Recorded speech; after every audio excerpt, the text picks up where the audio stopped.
It was the second morning after Passover and the air had not warmed up. The cold was a thin spring cold, the kind that comes off stone before the sun reaches it. There was dew on the doorsills of the lower city. There was a smell of wet ash from an oven that had cooled overnight. There was a single thrush calling once from the citron tree at the end of our lane, then not calling again, as if the thrush had remembered something the rest of us had not yet been told. Rome had a paperwork problem. The empire did not kill the way the road killed. The road killed by hunger, by fever, by the wrong man in the wrong week with the wrong knife. The road kept no records. The empire kept records. Every cross had to be approved. Every body had to be assigned. Every shift of soldiers had to be logged. The wood was milled to a standard. The crossbeam fit the upright by a peg socket some carpenter, also nameless, also nailed to his trade, had cut to the same dimension as 10,000 other carpenters before him. The machine ran because nobody in it was important enough to break it. I was in the lower city when the news came. A boy ran past me with a basket on his hip and called something to a woman in a doorway, and the woman dropped the cup she was holding, and the cup rang on the stone, and her face did the small, slow blanching that faces do when they have been telling themselves for 3 days that a thing will not happen, and the thing has happened. They are bringing him out. I did not have to ask who. The streets thickened, not crowds, not yet. The streets thickened the way a stew thickens when too many things go in at once. Clumps of 3 and 4 people moving toward the same direction. A stall keeper closing his stall because nobody was going to buy from him today. A water carrier resetting his strap because the water was about to be worth more in the next hour than in the last. A young priest hurrying with his head down because being seen on the wrong street today would put him on the wrong list. The lower city had survived enough Roman procedure to know what an execution day felt like before it started. I followed. I did not run. I had learned not to run on execution days a long time ago. Running on an execution day put you in front of the crowd, and the front of the crowd was where the soldiers used the flat of their pilum to clear space, and the flat of a pilum was a stupid way to lose a tooth. I walked. I came up to the Antonia turn just as they brought him out. The boots came first. You hear boots before you see soldiers. Hobnailed leather on cut stone has a sound that does not belong to any other footfall in the city. A hard, ringing slap with iron under the slap. All the boots together because the soldiers were trained to step together, and the stepping together turned a sound into a metronome. The metronome reached the wall on my left and bounced back off the wall on my right and met itself in the middle of the lane half a beat off, the way thunder meets itself in a narrow valley. People put their backs to the walls when they heard it. Not because they were ordered to, because their bodies had learned. The crowd was packed enough that I could feel the wool of a stranger's cloak against the back of my hand, and the heat of a stranger's breath in my ear, without ever turning my head to see whose breath or whose cloak. A woman behind me had a child on her hip. The child smelled of milk and yesterday's bread, and the sour fear sweat that comes off a mother whose body has not slept. A man to my right had a hand on my shoulder he had not asked permission to put there and would not have removed if I had asked. He needed me to be a wall. I needed him to be a wall. We were each other's wall for the span of a procession we had not chosen to watch. The wind came down the lane in the moment before they cleared the corner. A spring wind. It moved the smaller cloaks first, then the bigger, then the dust off the stones, then a strand of a young woman's hair across her own mouth which she did not lift her hand to fix because both her hands were holding her older sister.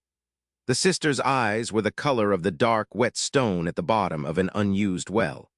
I have not forgotten that color in 50 years. There are some things I will not describe in detail because the detailing of them is how the killing repeats itself in the rooms of later readers, and the killing should not repeat itself. The Gospels chose their economy. They knew. They knew the difference between witness and spectacle, and they said what they said and stopped where they stopped, and I will not be braver than they were. I will say this. He had been beaten. That part the Gospels say. He was not the man who had stood in the colonnade with the cords. I do not mean he had become someone else in his soul. I mean what beating does to a body. The shoulders were carried differently. The walking was slower in a way that was not a choice. His face was swollen on one side, and the swollen side made the other side look more like itself, more like the face I remembered from the courtyard. That is one of the cruelties of beating. It half erases a man, and what is left of him is more recognizable, not less. He was carrying the crossbeam. That part the Gospels say. He was not carrying it well. He had been carrying it from somewhere up the inner road, and he had fallen at least once already because I could see the dust on his left shoulder and the way his head turned slightly when he set his feet down. A man who has been dropped on the way to a killing learns by the second street how to keep his feet under him. He had not yet learned fully. He was being taught. The soldiers around him were doing their job. That phrase will look small on the page. It is not small. Doing their job is the engine of the empire.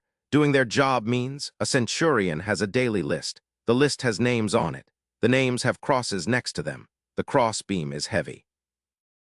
The road from the Antonia to the place outside the wall is exactly long enough that a man can carry the crossbeam by himself for the first 2 streets and not by himself for the last 2. There is a calculation in this. The Romans had run it many times. They knew exactly when, on average, a man would fall. They knew which streets had a curve in them where a falling man slowed the procession enough that the centurion would gesture at the crowd, and a man would be pulled out of the crowd by the soldiers' wooden short staves, and the man pulled out of the crowd would carry the rest, because the calculation was, a man pulled from a crowd carries faster than a man who has been beaten, and the procession had to reach the place by midday or the schedule slipped. And a schedule slipping made centurions look bad in front of their tribunes, and tribunes looking bad made governors look bad in front of their procurators, and procurators looking bad got recalled to Rome. The whole machine ran on a man not wanting to be recalled to Rome. The crowd lined the way. I did not see Mary, his mother. She must have been there. The Gospels say she was there. I did not see her because I did not know yet to look for her. I did not see his other Mary, the one I would later sit with in our small house when she brought a carved bird to a baby a day old. I did not see John, who would later be old when I was old. I did not see the women who were weeping. I saw a crowd, the way men see crowds when they have not yet learned to look at the individual faces inside them. I saw 2 soldiers I knew. The worst part of the morning for me personally. Not the worst part of the morning for the world. The worst part of the morning for the world was happening on the cross. The worst part of the morning for me in my small private cowardice was seeing 2 soldiers I had drunk with 3 nights before in a wine shop near the fish gate. They had bought me a cup. They had bought me a cup because I had told them a road story about a goat that had outsmarted a tax collector, and they had laughed, because soldiers will laugh at any story about a tax collector at any hour of any day of the year. We had eaten olives. We had argued about whether the wine had been watered. They had told me their mothers' names. One's mother was Junia, who lived near Capua and made a bean stew the soldier missed. The other's mother was named only as mother, because the soldier was too drunk and too homesick to give her a name, and that had broken something in me, because a man who will not name his mother on his 4th cup is a man who is in trouble. They were standing along the procession. Their eyes were dead the way working eyes go dead. Junia's son had pale eyes. He had laughed with those pale eyes 3 nights before when I told the goat story. The pale eyes did not laugh now. They had the wet stone color of an animal that has decided not to feel its own legs. I felt my own hand close on nothing, just my own hand on nothing in the open air at my side. My jaw was set so hard a tooth complained. There was a heat in my chest that had no name and a cold in my belly that did. I could have killed him. I could have killed both of them. I could have killed the centurion. I could have killed the carpenter who had cut the crossbeam to the standard dimension. I knew in the exact instant of knowing that I was not going to do any of these things, because killing 1 Roman would not stop the procession. Killing all of them would not put a man back on his feet who had already been beaten past walking, and killing the carpenter who had not been there would only put another set of hands to the same lumber by sundown. There is a rage that has no place to land. There is a rage that has to be carried home intact like an overfull water jar and set down inside one's own ribs and not opened for years. That was the rage I started carrying that morning. Junia's son saw me. He did not give a sign. He gave less than a sign. He gave the smallest movement of an eye that I have ever received as a message. It said, "Do not know me today," it said. "I do not want to know me today." It said, "Whatever you are doing here, walk past. Do not catch my eye again. Do not put my name in a story that will end in a different street with a different cross." I did not catch his eye again. I walked past. That, too, was procedure. He went up the road. They put him on the cross. I will not describe the cross. I have lived a long life since then. I have seen many things that should not have been done to many men, and I have helped bury some of those men, and I have helped feed some of the men who did the doing, and I have learned that there is a difference between bearing witness and staging a witness, and only one of those serves the dead. I will say what I saw. I saw 3 crosses. The others were men I did not know. One of them was making noise. One of them was not. He, the middle one, was making the kind of small sounds a man makes when breathing has become a piece of work. And he was looking at the sky in the long intervals between breaths, the way a man looks at something he is trying to remember the right name for. The soldiers cast lots for a tunic. That part the Gospels say. The soldiers cast lots not because the tunic was valuable, but because Roman procedure said the personal effects of an executed man could be taken by the duty soldiers in lieu of part of the day's pay. The tunic was the kind of thing soldiers gambled over because the alternative was thinking, and soldiers were not paid to think during executions. They were paid to stand at the foot of a cross from before the 3rd hour until the man stopped breathing, or until the centurion called the breaking of the legs, whichever came first, and they were paid not to think while they did it. A centurion stood at a small distance. He was older than the soldiers. He was older than most centurions got to be, because most centurions died in the field, and this one had survived enough fields to be sent to a province where the only field he had left was the field of compliance and paperwork. He had brown eyes the color of old harness leather, and a vertical scar at the left corner of his mouth that pulled the mouth into a small permanent frown when his face was at rest. His helmet's chin strap had worn a callus along the underside of his jaw the size of a man's thumbnail. His hands were the hands of a man who had killed more men with a wooden short staff than with a sword, because in a province where Rome was managing instead of conquering, the staff was the daily tool and the sword was the ceremonial one. He had decided, 20 years ago, what he would let himself feel on a duty day, and he had not revised the decision since. I watched him longer than I watched the cross. I was looking in his face for the moment a man's procedure breaks. The centurion looked up at the cross briefly, the way men look up at storms, and his jaw set. He looked away. He looked back. He looked away. He set his jaw again. His hand came up to his chin and stayed there as if he were checking whether his face was still his face, and then he dropped his hand and said something to the soldier nearest him. The soldier nodded, walked to the cross, and put a small clay bowl to the dying man's mouth. The bowl was procedure. There is a procedure for a cross that is taking too long. The centurion had moved it up by half an hour. A working man did a thing slightly earlier than required, and the man on the cross drank. The Gospels say the centurion later said, "Truly, this man was a son of God." I did not hear him say it. What I saw was a jaw, a chin, a bowl, and half an hour.